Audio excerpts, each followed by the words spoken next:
بسم اللہ الرحمن الرحیم۔ السلام علیکم۔ سعودی اردو نیوز کی اہم خبروں کے ساتھ میں ہوں صابر نور۔ آج کی پہلی خبر شامل کرتے ہیں دنیا کے مقدس ترین مقام مکہ مکرمہ سے۔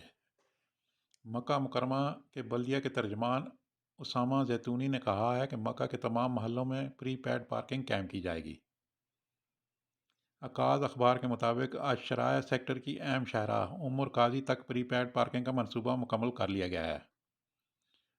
اسامہ زیتونی نے کہا ہے کہ بلدیہ چاہتی ہے کہ شہر میں غیر منظم پارکنگ کا سلسلہ بند ہو۔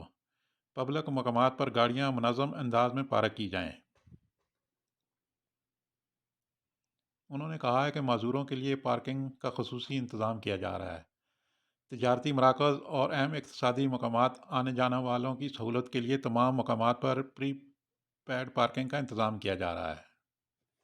ترجمان نے کہا ہے کہ مکہ مکرمہ میں پری پیڈ پارکنگ کا منصوبہ بین الاقوامی شہروں میں پارکنگ کے نظام کے جائزے کے بعد تیار کیا گیا ہے۔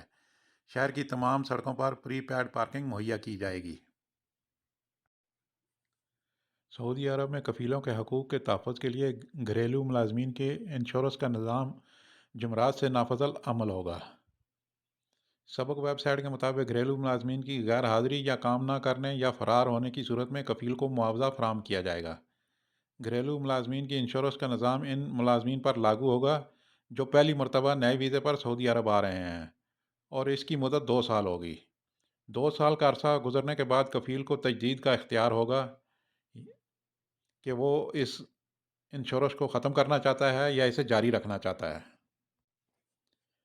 نئے انشورنس نظام کا نفاذ گھریلو ملازمین کے کام شروع ہونے کی تاریخ سے ہوگا، اور اس کے تحت کفیل کو کئی فائدے حاصل ہوں گے۔ گھریلو ملازمین کے فرار ہونے، کام نہ کرنے یا مستقل بیمار ہونے یا انتقال ہونے کی صورت میں کفیل کو استقدام یعنی ویزے اور دیگر اخراجات ادا کر دیے جائیں گے۔ انتقال کی صورت میں کفیل کو استقدام کے اخراجات کے ساتھ متوفی ملازم کی لاش واپس بھیجنے کے اخراجات بھی دیے جائیں گے۔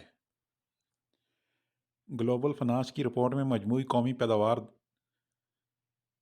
2024 میں فی کس آمدنی کی بنیاد پر سعودی عرب کو G20 کا دوسرا امیر ملک قرار دیا گیا ہے۔ الاخباریہ چینل کے مطابق اس فہرست میں امریکہ $80,412 فی کس آمدنی کے حوالے سے G20 میں زیر فہرست ہے۔ سعودی عرب $68,453 فی کس آمدنی کے ساتھ دوسرے، جبکہ جرمنی تیسرے نمبر پر اور آسٹریلیا چوتھے نمبر پر ہے۔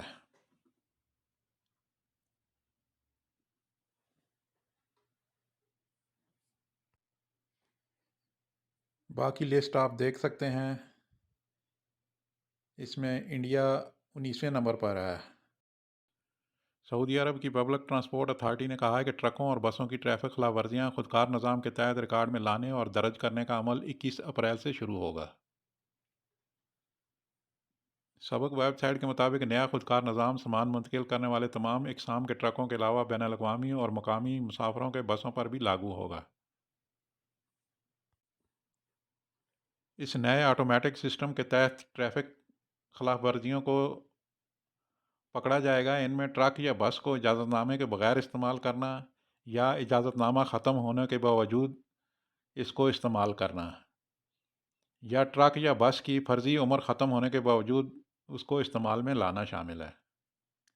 واضح رہے کہ آٹومیٹک نظام کے تحت ٹریفک خلاف ورزیوں پر عمل 3 مراحل میں ہوگا۔ پہلا مرحلہ 13 مارچ سے شروع ہوگا جو کہ ٹیکسیوں پر لاگو ہوگا۔ دوسرے مرحلے میں طلباء کی بسوں پر اس کا اطلاق ہوگا، جبکہ تیسرے مرحلے میں 21 اپریل کو ٹرکوں اور بسوں پر لاگو ہو جائے گا۔ کام کے حوالے سے اگر بات کی جائے تو زیادہ تر لوگ یہی کہتے ہیں کہ 6 دن ویلے تھے جمعے دی چھٹی، لیکن ریاض سٹی والوں کے لیے ایسا نہیں ہے۔ ریاض والوں کے لیے کار پارکنگ والے پروجیکٹ کے ساتھ ہی ایک اور نیا پروجیکٹ شروع کیا جا رہا ہے جسے سعودی ریلوے کی جانب سے ڈریم آف دا ڈیزرٹ کا نام دیا گیا ہے۔ یہ ریل سروس دارالحکومت ریاض سے کریات کے لیے چلائی جائے گی۔ اس پر ابھی سے کام شروع ہو رہا ہے۔ اگلے سال کے لاسٹ میں اس کا افتتاح کر دیا جائے گا۔ سرائی ٹرین کا معاہدہ جمعرات کو سعودی عرب اور اٹلی کے درمیان ہو چکا ہے۔ ٹرین 40 پرشیش ڈبوں پر مشتمل ہوگی۔ اٹلی کی کمپنی اسنال نے ڈریم آف دا ڈیزرٹ پر 200 ملین ریال سے زیادہ کا سرمایہ لگایا ہوا ہے۔ ریال کمائیں اور پاکستان بھیجیں۔ ریال ریٹ دیکھنے کے لیے سعودی اردو نیوز سبسکرائب کر لیں تاکہ ڈیلی ریال ریٹ دیکھ کر آپ کا مورال ہائی رہے۔